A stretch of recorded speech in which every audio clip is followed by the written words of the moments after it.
ऊस तोडीला जातो, हे करतो.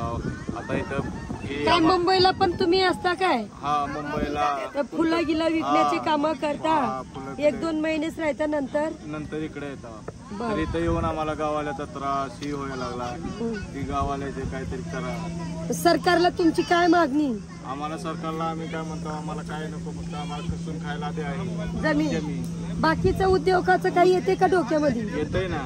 आता ही कसून जमीन खाताना काहीतरी उद्योग करून आम्ही. शिक्षण किती झालेलं आहे? 10वी झालेली आहे.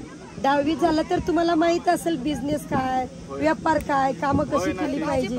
हे मुलांचं काही शिक्षण नाही अजून. गेल्या शाळा गेल्यामध्ये काय नाही. गावालाच लय त्रास आहे आम्हाला. चला, असो गावाचा विरोध करू नका आणि जातीवादाची आपली गोष्ट नाही. आपली मागणी म्हणजे शासनाला आहे आणि शासनानं आपलं ऐकलं पाहिजे. एवढं तुमचं धोरण आहे. हे आपल्याला पोट भरण्याचं साधन मिळालं पाहिजे. हे गाववाल्यांची काही कोणाची जमीन नाही.